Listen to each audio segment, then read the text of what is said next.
This video takes a look at Gentry Cards, which are the bridge-size playing cards that consists of family members and guests. And the guests are broken into two buckets: casual guests, which are guests of lower reputation, and prestige guests.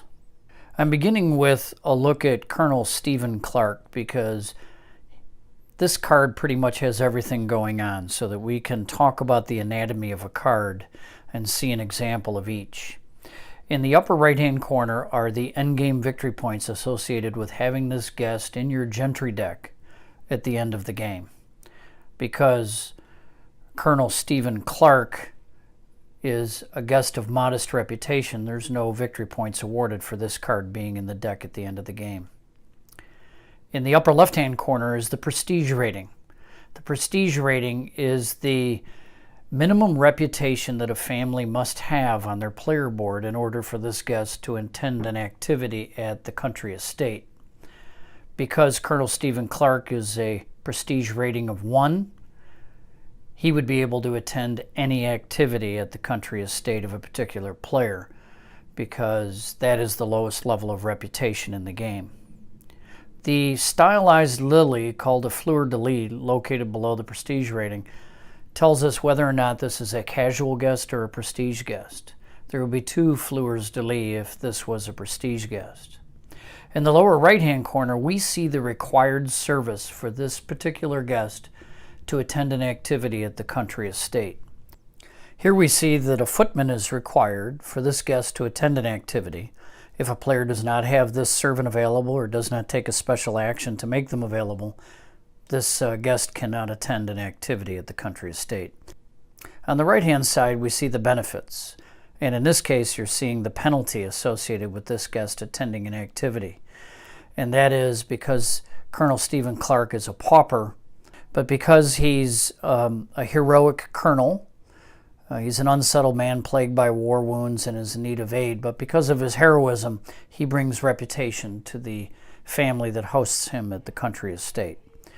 And then in the middle here, you see the obviously the portrait of Colonel Clark.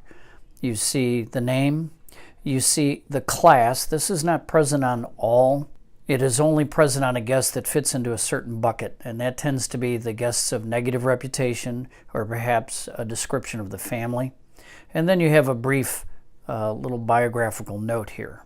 So that's sort of the standard anatomy of a card. We're now going to fire through a number of different types of cards to give you a look at the variety of information on each. We're starting with some family members, and you notice that we have the same organization. Here we have victory points associated for endgame scoring when they're in the deck. One might ask, why is there victory points for family members? Doesn't really apply to the current configuration of Obsession, but there is a future expansion where bad things can befall members of the family, and if you were to lose them, you would lose the victory points. So that just enables a future expansion, a little forward thinking. But this is the victory points associated with endgame scoring. The family members do not have a prestige rating. Instead, they have a call out of a purple frame and the crest that is on the player board associated with their family, along with their first initial of their last name. So she's with the Asquith family, he is with the Ponsonby family. Lower left-hand corner, again, service required. We assume because these family members are staying at their own country estate that they have their personal valet and lady's maid, so no service is required. And then you see the benefit or the favor associated with their attendance to a particular event. In the middle, instead of a biographical note with the family, you see a little description of why or how they generate their particular benefit. There's a new symbol on this card, and that is right here. This indicates that these 2 guests are actually part of a 15-guest subset deck from which starter guests will be supplied to the family members. So the starting Gentry deck consists of the family members plus 2 near and dear friends, and this is an example of 2 starter guests. They never have any negative characteristics associated with the favor, so they don't have any penalties. They're all of reputation 1. They all generate 0 victory points. Service required. Here we see a valet and a lady's maid. We do see biographical notes with starter guests. And here you can have from 1 to 2 benefits associated with the starter guest. Starter guests are a subset of casual guests, and here are two of the higher ranking casual guests. They're still identified by the one fleur-de-lis, but you see that they're second level. So as you see, guests of increasing reputation will start to benefit the family's quest to restore their place in Victorian society. Here we see a lady's maid and a valet as the required footman. You see the different types of benefits. All three are represented here, which is this is an invitation to expand the circle of acquaintances for potential future visits. This is reputation because of their biographical information. This person being present at the country estate benefits the family's attempt to restore their reputation.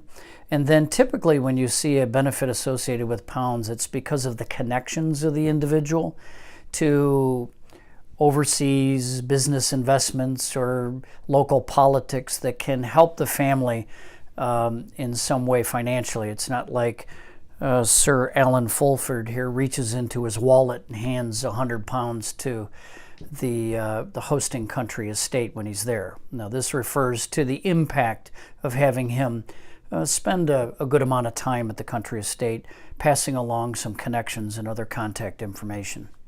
So here's another subset of casual guests. You still see the single fleur-de-lis, but these are guests like our first one that we took a look at that have a penalty associated with their continuing in their society. If they're in your deck at the end of the game, you're going to lose victory points, and if they attend activities, there's going to be a little notoriety associated with that attendance that'll lead to a penalty.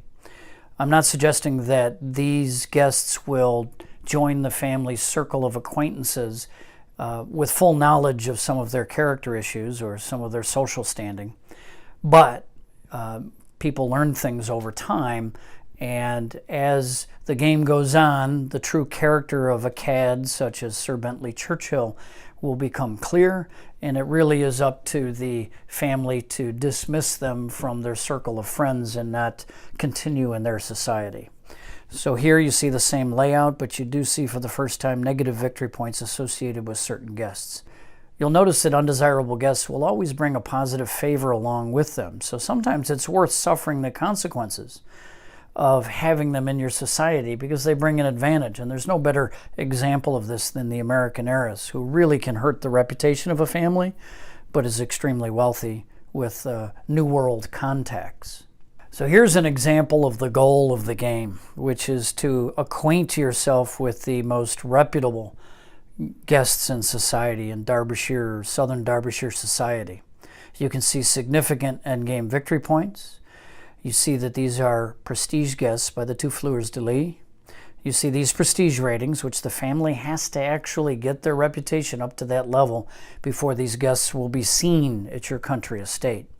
You will find the benefits are much greater, and you'll see a new benefit here, which is a victory point card, which are normally granted for a successful courtship. They represent favors and victory points, and they are extremely desirable. But for having Richard, Duke of Langford, is it Langford or Longford? Longford, be seen at your country estate has significantly positive consequences.